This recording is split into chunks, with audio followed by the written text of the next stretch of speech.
Hello दोस्तों, मैं एक बार फिर हाजिर हूं आपकी सेवा में। हम लोग अब तक ये चर्चा कर चुके हैं कि आर्टिकल का प्रयोग करते समय first step what to use और second step how to use. What to use में आपने ये देखा कि कब ए का प्रयोग किया जाए और कब एन का प्रयोग किया जाए। हाउ टू यूज में हम लोगों ने देखा कि ए एन की पोजीशन कहां होगी। ये दो चीजें आप देख चुके हैं। अब हम लोग तीसरे स्टेप पे चलते हैं, when to use and where to use. ये सबसे इंपॉर्टेंट हिस्सा है जहां पर हम लोग आर्टिकल्स के प्रयोगों के बारे में अब जानेंगे। तो प्रश्न उठता है कि वेयर टू यूज, हम आर्टिकल का प्रयोग कहां करें। तो सवाल उठता है कि जब नाउन आए, नाउन के पहले करें। फिर व्हेन टू यूज कब करें, तो जब काउंटेबल नाउन आए तब करें।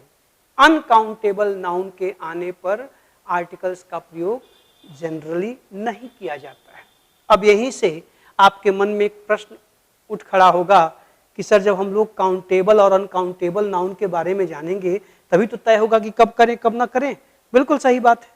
तो जाहिर सी बात है कि हम लोगों को थोड़ा सा अब आर्टिकल से अपना ध्यान नाउन की ओर लेके जाना पड़ेगा। नाउन को जब हम समझेंगे तो आर्टिकल्स के प्रयोग अपने आप आसान होते चले जाएंगे। तो आपने 10th स्टैंडर्ड में ये पढ़ा कि नाउन के कुल 5 काइंड्स होते हैं। आपको बताया गया होगा कि नाउन कॉमन होता है, प्रॉपर होता है, कलेक्टिव होता है, एब्स्ट्रैक्ट होता है और मटीरियल। ये 5 प्रकार के नाउन आपको बताए गए होंगे। आप जो नहीं सुने हैं वो जान लें कि इंग्लिश में हिंदी की तरह ही 5 प्रकार की संज्ञाएं होती हैं, वैसे ही 5 प्रकार के नाउन होते हैं। Common, proper, collective, abstract, material. आप कॉमन में जैसे रख सकते हैं बुक या फ्रेंड। आप यहां रख सकते हैं मोहन, दिल्ली या द रामायण।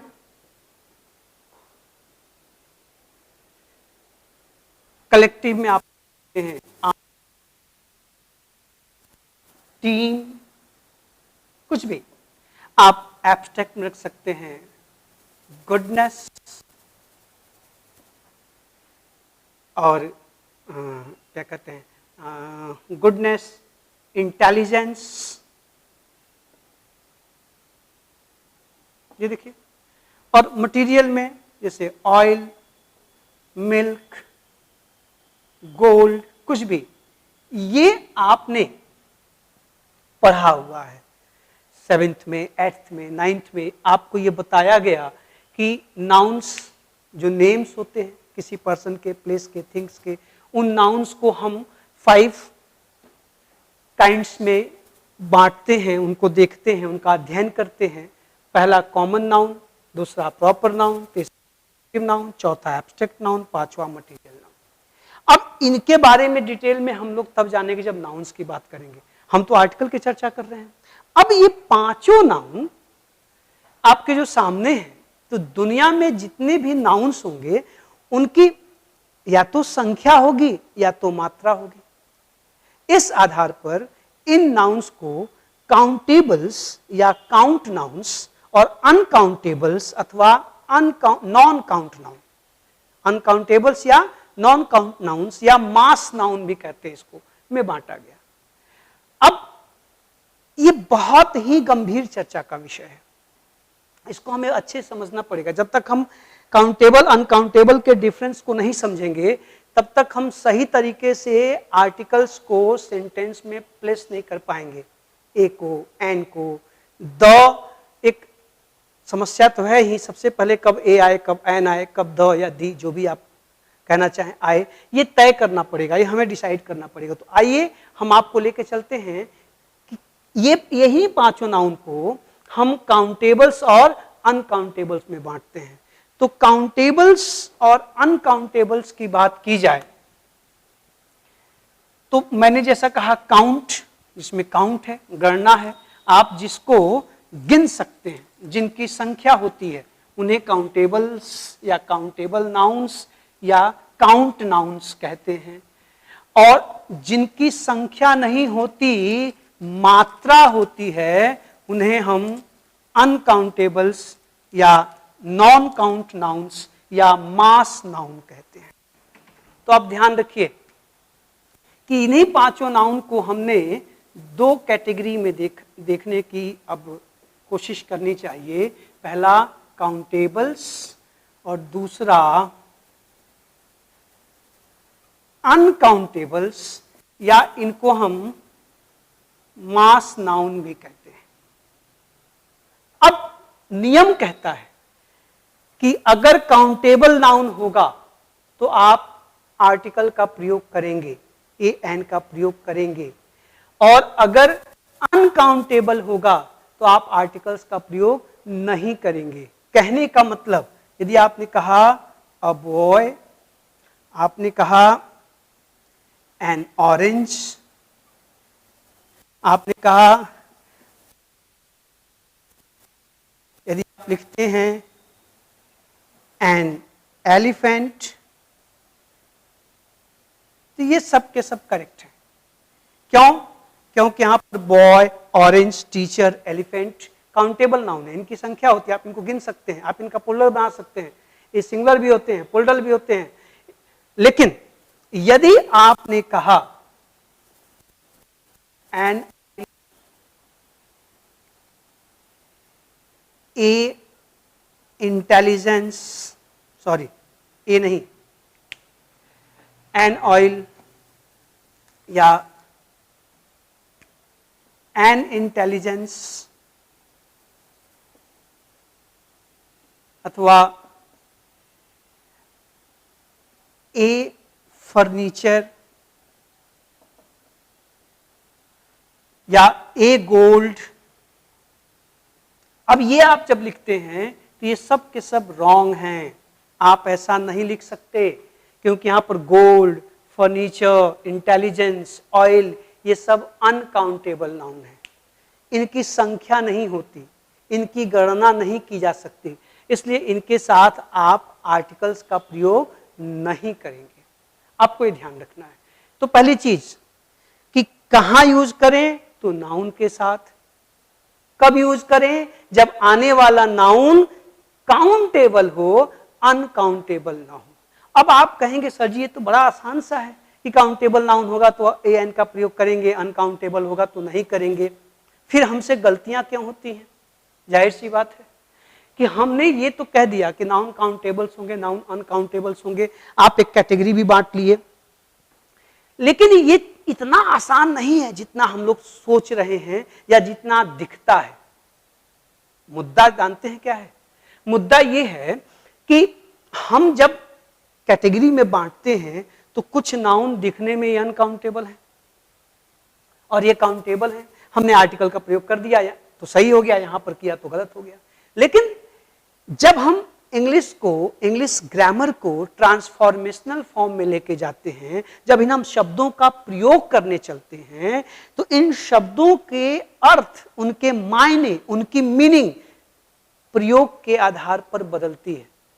अब यहां पर ये दिखने में तो नाउन है, तो यहां पर आर्टिकल का प्रयोग करना गलत है, लेकिन अगर मैं इनको एडजेक्टिव में बदल दूं तो, या इनका कोई विशेष अर्थ निकले तो, इनका प्रयोग स्पेसिफिक सेंस में होने लगे तो फिर आर्टिकल्स के प्रयोग होने लगते हैं।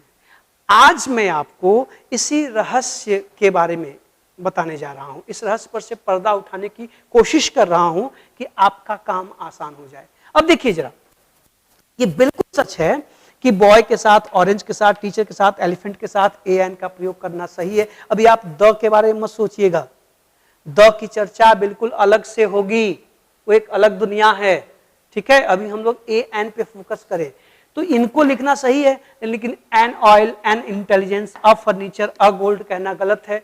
कोई पूछे क्यों, तो आप कहेंगे ये काउंटेबल नाउन और ये अनकाउंटेबल नाउन्स हैं, इसलिए इनके साथ इनका प्रयोग नहीं होगा। लेकिन अगर ये अनकाउंटेबल नाउन है, लेकिन अब आपके सामने मैं कुछ फ्रेजेस लिख रहा हूं, जरा आप उन पर ध्यान दीजिए और बताइए कि क्या आप ऐसा लिखें या बोलें तो कोई आपको गलत कहेगा क्या।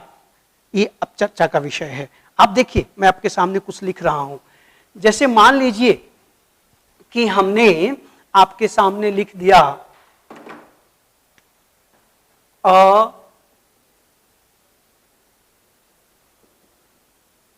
Furniture house. मैं कहूं अ गोल्ड रिंग। मैं कहूं एन ऑयल। अब देखिए जा तो, अब क्या ये गलत है? नहीं, ये बिल्कुल सही है। अब आप यहां पर देखिए फर्नीचर के फर्नीचर, ये गोल्ड, ये ऑयल, अब नाउन का नहीं एडजेक्टिव का कार्य कर रहे हैं। ये फर्नीचर इस हाउस की विशेषता बता रहा है, ये गोल्ड इस रिंग की विशेषता बता रहा है, ये ऑयल इस कंटेनर की विशेषता बता रहा है।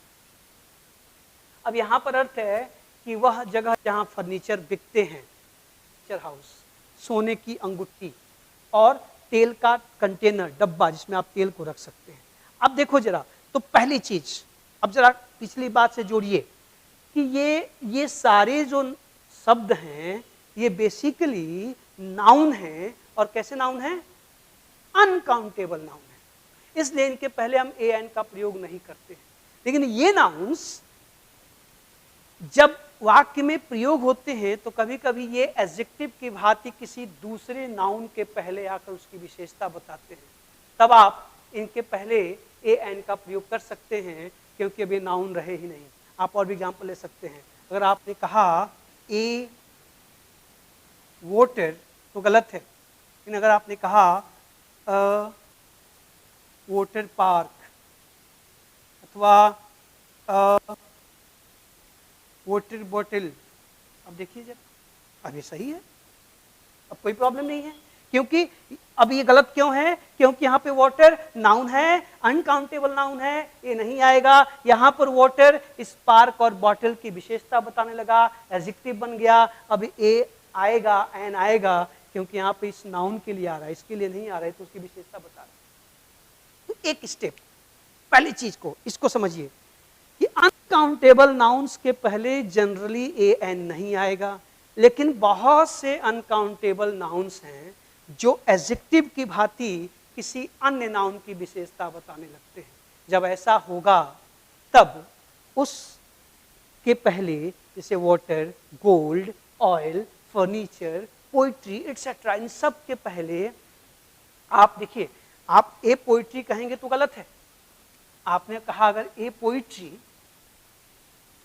तो ये रॉन्ग है। लेकिन अगर आप कहते हैं अ पोइट्री बुक, अब देखो ना जी, अब कौन रोकने वाला है? क्यों? क्योंकि यहां पर पोइट्री नाउन था, यहां पर पोइट्री क्या बन गया? एडजेक्टिव बन गया।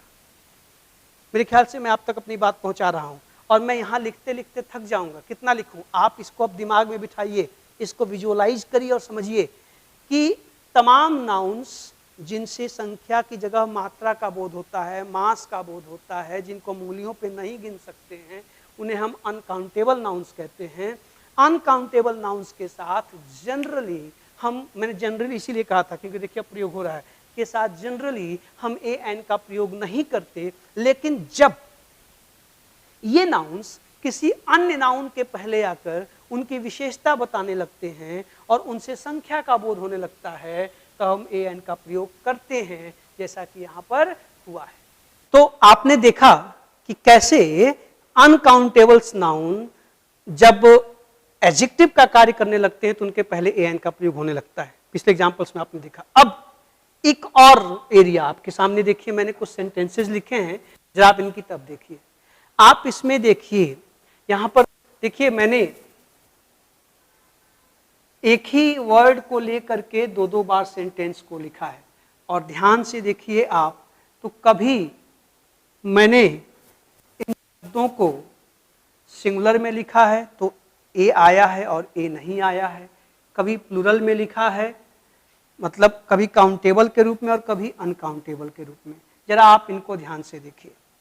अब आइए जरा, अब दूसरी स्टेप पे चलते हैं।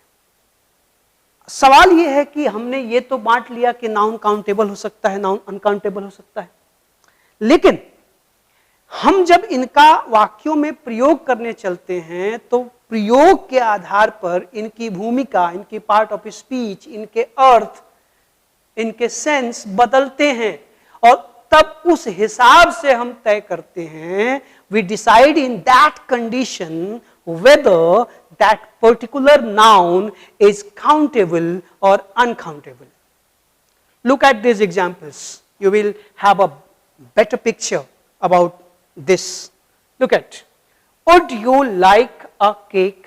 यहां पर देखिए, इस केक के पहले ए का प्रयोग हुआ है, अर्थात यहां पर केक काउंटेबल के रूप में है कि वहां पर कोई आपके सामने थाली में 5, 7, 10 केक्स लेकर आया और कहा कि आप इसमें से एक ले लीजिए। अब आंसर सुनिए, no I don't like cake. देखिए ए गायब हो गया। अब यहां पर ये जो केक है ये अनकाउंटेबल हो गया। अब यहां पर ये केक मटेरियल हो गया। यहां पर पूछा जा रहा है कि ये जो केक्स यहां रखे इसमें से एक आप भी पसंद करेंगे, क्या लेना, ऑफर किया जा रहा है। नीचे आप जब कह रहे हैं तो आप कह रहे हैं कि नहीं, मुझे केक जैसी चीज पसंद ही नहीं है, मतलब आपको केक अच्छा ही नहीं लगता। अब यहां केक मटेरियल हो गया, इसलिए देखिए ध्यान से, यहां पर ए का प्रयोग करना करेक्ट है, यहां पर ए का प्रयोग करना इनकरेक्ट है, क्योंकि ये काउंटेबल है, ये अनकाउंटेबल है। अगेन अब देखिए, अब यहां पर जरा आ जाइए इन दोनों के साथ। I want an evening paper. अब देखिए यहां पर, अब यहां पर इस पेपर का मतलब है अखबार, न्यूज पेपर। काउंटेबल होता है ना, अलग अलग अखबार आते हैं सबके घर में अलग अलग, किसी के यहाँ टाइम्स ऑफ इंडिया, किसी के यहाँ हिंदुस्तान टाइम्स, किसी के यहाँ हिंदुस्तान, किसी के यहाँ दैनिक जागरण, वो अखबार एक एक। तो यहां पर एन इवनिंग पेपर का मतलब सांध्य दैनिक, शाम को निकलने वाला अखबार, काउंटेबल है। But wrap the parcel up in brown paper. अब इसका मतलब इस पार्सल को एक ब्राउन कागज में, अब यहां पेपर का मतलब कागज से है, अनकाउंटेबल हो गया। देखिए ये गायब हो गया। अगर आपने अ ब्राउन पेपर कहा, अ ब्राउन पेपर कहा तो नंबर गंवा देंगे। और यहां पर अगर आपने एन इवनिंग की जगह आई वांट इवनिंग पेपर कहा तो भी नंबर गंवा देंगे। ध्यान से मैं आपको दिखा रहा हूं कि सेम वर्ड कभी काउंटेबल बन रहा है, कभी uncountable, according to the situation, कैसे आपका यूज किया है। Again, he has had several old experiences. देखिए यहां पर प्लूरल बना, experiences बहुवचन बनाया गया है। जिस नाउन का के साथ आप एन का प्रयोग करते हैं उसका प्लूरल भी बन सकता है। आप यहाँ केक की जगह केक्स भी कह सकते हैं, ठीक ना, जब एक से अधिक होंगे। तो यहाँ एक्सपीरियंसेस, अब यहाँ एक्सपीरियंसेस का मतलब है कि उसको बहुत सारे विचित्र, मतलब जीवन में तमाम अनुभव मिले, अच्छे और बुरे। यहाँ एक्सपीरियंस का मतलब है कि आप जीवन जीते हैं तो आपको जो तमाम सुख दुख, अच्छाई बुराई का सामना करना पड़ता है, तो उसको बहुत से ऑड, विचित्र अनुभव प्राप्त हुए जीवन में। और यहाँ पर he hasn't had much experience, इसका मतलब उसके पास पर्याप्त अनुभव, एक्सपीरियंस। अब देखिए एब्स्ट्रैक्ट सेंस निकल रहा है, पर्याप्त अनुभव नहीं है, किसी कार्य को करने का अनुभव होना एक्सपीरियंस है। और एक्सपीरियंसेस एंड एक्सपीरियंस का मतलब किसी चीज को से संबंधित कोई आपको जो अनुभूति होती है, कोई अच्छा या बुरा आप जो अनुभव करते हैं जीवन में, वो काउंटेबल होता है। और आपके अंदर जो एक्सपीरियंस होता है, किसी कार्य को करने के आप में जो एबिलिटी होती है, जो योग्यता होती है, उसको एक्सपीरियंस कहते हैं। देखिए आप फॉर्म्स भरते हैं तो कुछ पोस्ट के लिए आपसे एक्सपीरियंस मांगा जाता है कि आपको इस काम को करने का, इस कार्य का आपके पास कितना अनुभव है। Uncountable, countable. Again look at here, there were bright lights and harsh sounds. अब देखिए यहां लाइट्स और साउंड्स प्लूरल में हैं क्योंकि ये काउंटेबल रूप में आए हैं। यहां लाइट्स का मतलब है प्रकाश देने वाले यंत्र, आपके घर में जो बल्ब होते हैं, जो एलईडीज होती हैं, जो ट्यूबलाइट्स होते हैं, वो यंत्र जिससे प्रकाश निकलता है वो सेंसर के कमरे में जो यंत्र लगे हुए थे उनसे वो बहुत चमकीली रोशनी दे रहे थे। और साउंड्स का मतलब ध्वनि यंत्र, प्रकाश यंत्र, ध्वनि यंत्र। यहाँ साउंड्स का मतलब ध्वनि नहीं है, ध्वनि यंत्र जिससे ध्वनि निकलती है। ये माइक में मैं बोल रहा हूं, आपको सुनाई दे रहा है, तो जो यंत्र आपको सुना रहा है वो भी साउंड है, और उससे जो आवाज निकलती है वो भी साउंड है। जब हम आवाज वॉइस के सेंस में प्रयोग करते हैं तो साउंड अनकाउंटेबल है। जब हम प्रकाश के सेंस में प्रयोग करते हैं तो लाइट अनकाउंटेबल है। और जब हम इनको यंत्र के रूप में, डिवाइस के रूप में प्रयोग करते हैं तो काउंटेबल जाता है। यहाँ पर देखिए, bright lights and harsh sounds, कर्कश ध्वनि देने वाले यंत्र और चमकीले प्रकाश देने वाले यंत्र। लेकिन नीचे का सेंटेंस देखिए, फेमस है, कई बार पूछा जाता है सवालों में सामान्य ज्ञान के, light travels faster than sound. अब देखिए अनकाउंटेबल हो गया, प्रकाश ध्वनि से तेज चलता है, उसकी गति तेज होती है। अब यहां लाइट और साउंड क्या है? अनकाउंटेबल हैं, एब्स्ट्रैक्ट नाउन की तरह आए हैं। फिर देखिए नीचे के दो example, she will give a talk on Madhubani art. अब यहां अ टॉक का मतलब है स्पीच, भाषण, कि मधुबनी आर्ट पर, मधुबनी की कला पर वह भाषण देगी। अ टॉक काउंटेबल नाउन के रूप में आया है। लेकिन दैट इज फुलेस्ट टॉक, वो तो बहुत ही मूर्खतापूर्ण बात थी। अब यहाँ पे टॉक एब्स्ट्रैक्ट नाउन हो गया, अनकाउंटेबल हो गया। यहाँ ए टॉक लिखना गलत होगा और यहाँ पर टॉक लिखना गलत होगा, दोनों में डिफरेंस है। तो क्या देख रहे हैं कि शब्दों का, या ये कहिए कि नाउन्स का काउंटेबल और अनकाउंटेबल होना सिर्फ उनकी परिभाषा, उनके वर्ग पर आधारित नहीं है। इससे भी तय होगा कि आपने उनका प्रयोग कहां और किस रूप में किया। आप डिक्शनरी में जाएंगे तो टॉक को एब्स्ट्रैक्ट नाउन बताया जाएगा, एक्सपीरियंस को एब्स्ट्रैक्ट नाउन बताया जाएगा, केक को कॉमन या मटेरियल नाउन बताया जाएगा, पेपर को मटेरियल नाउन बताया जाएगा। इस हिसाब से इसमें से कुछ काउंटेबल है, कुछ अनकाउंटेबल है। लेकिन आप सामने देख रहे हैं कि उन्हीं शब्दों को एक बार काउंटेबल और एक बार अनकाउंटेबल के रूप में आपके सामने रखा गया है। इसका मतलब कि अर्थ के आधार पे आप तय करेंगे। अब ये प्रैक्टिस की चीज है, ये इतनी जल्दी नहीं आएगा, धीरे धीरे वाक्य देखते करते करते आप काउंटेबल और अनकाउंटेबल के डिफरेंस को समझने लगेंगे। इसी प्रकार जरा इन एग्जांपल्स को देखिए। अब मैं कहूं कि there is a deer in the park, और फिर मैं कहूं कि there is deer on the menu today. अब देखिए जरा, मैंने यहां डियर के पहले ए का प्रयोग किया है, लेकिन यहां पे डियर के पहले ए का प्रयोग नहीं किया।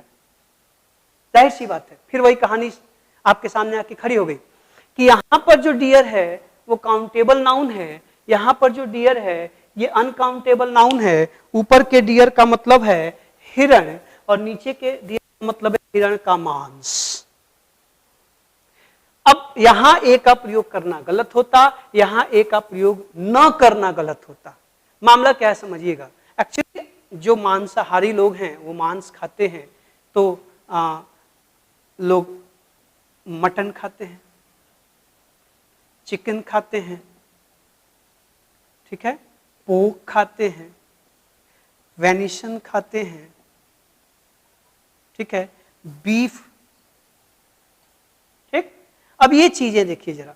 अब ये जो आपके सामने लिखे गए हैं ये सारे शब्द, इन शब्दों को आप अगर देखें तो इनसे क्या है, इसी तरह से एक और शब्द है व्हील, VEAL, व्हील।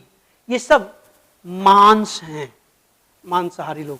मटन तो किसी शीप या गोट, मांस को हम मटन कहते हैं। हैन या अदर एक्सेट्रा को हम क्या कहते हैं, चिकन कहते हैं। पोर्क, पिग, शुअर के मांस को पोर्क कहते हैं, वेनिसन डियर के मांस को कहते हैं, ठीक है। बीफ काउ या बुल, आप समझ रहे हैं। और व्हील मीन्स यंग काफ, बछड़ा, बछड़ा या बछिया का जो मांस होता है उसे हम क्या कहते हैं, व्हील कहते हैं। तो wheel, beef, venison, pork, chicken, mutton. अब जाहिर सी बात है कि इस लिस्ट को ध्यान से देखें तो ये शीप, गोट, हैन, पिग, डियर, काउ, बुल, काफ ये काउंटेबल नाउन होंगे, लेकिन mutton, chicken, pork, venison, beef, wheel ये क्या होंगे, अनकाउंटेबल नाउन होंगे। लेकिन हम जब प्रयोग करते हैं, यूज करते हैं, तो अमूमन लोग मटन, चिकन के जगह शीप, गोट, लैम, जिसे यंग जो बच्चा होता है भेड़ का या बकरी का उसको लैम कहते हैं।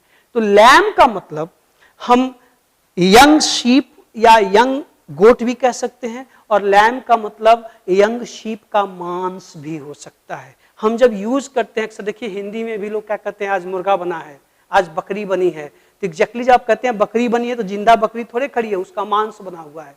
तो आप जब कहते हैं कि आज मुर्गा बना है, तो वहां जो मुर्गा है वो मटीरियल हो गया, कॉमन नाउन नहीं रहा, अर्थात अनकाउंटेबल हो गया, काउंटेबल नहीं रहा। तो आपको ये भी ध्यान रखना है कि ये जो मांस, जिन जानवरों के मांस खाए जाते हैं उनके ये मांस की अंग्रेजी है, और ये जानवर हैं ये काउंटेबल हैं, ये अनकाउंटेबल हैं। लेकिन इन प्रैक्टिस हम इन्हीं का प्रयोग मांस के लिए भी कर लेते हैं और जानवर के लिए भी कर लेते हैं। अब मैं कहूं कि the lambs are eating quietly, अर्थात मेमने शांतिपूर्वक घास खा रहे हैं, काउंटेबल हो गया, लैम्स प्लुरल बनाया गया। लेकिन अगर मैं कहूं कि there is lamb on the menu, there is lamb in the dinner, तब यहां पे जो लैम है वो मांस बन गया, अनकाउंटेबल हो गया। पहले वाक्य में लैम्स काउंटेबल, दूसरे वाक्य में लैम अनकाउंटेबल है। इसी तरह से आप सबका देखो, यहाँ पर डियर का मतलब है कि पार्क में, बगीचे में हिरण खड़ा है, और यहाँ डियर का मतलब है कि आज के मेन्यू में, आज के भोजन के सूची में मांस है। किसका मांस है, डियर है। यहाँ इस डियर का मतलब है वेनिसन, यहाँ इस डियर का मतलब है वेनिसन, और यहाँ पर डियर का मतलब है हिरण। इस तरह से हम काउंटेबल अनकाउंटेबल का डिसीजन सिर्फ शब्द को देख के नहीं कर सकते। वो शब्द हो सकता है कि दिखने में काउंटेबल हो लेकिन प्रयोग में अनकाउंटेबल हो जाए, और दिखने में अनकाउंटेबल हो लेकिन प्रयोग में काउंटेबल हो जाए। तो आप उस वाक्य में पर्टिकुलर टाइम पर in the given condition at a time आप उसके अर्थ के अनुसार तय करेंगे कि यह काउंटेबल है कि अनकाउंटेबल, और तभी तय होगा कि वहां ए अथवा एन या समटाइम्स द का प्रयोग किया जाए कि ना किया जाए। साथ ही साथ उसका सिंगुलर से प्लूरल एस, ईएस या आदि जोड़कर बनाया जाए कि न बनाया जाए। लेकिन ये कहानी यहीं खत्म नहीं हो रही है, अभी काउंटेबल अनकाउंटेबल से संबंधित कुछ और भी चर्चाएं जरूरी हैं। जब तक ये नहीं होंगी तब तक हम आर्टिकल के रूल्स की तरफ नहीं जा सकते, वरना खतरा होगा। बिना मंत्र जाने हम सांप के बिल में हाथ डालेंगे तो खतरा है। तो चर्चा जारी रहेगी नेक्स्ट टाइम। Thank you.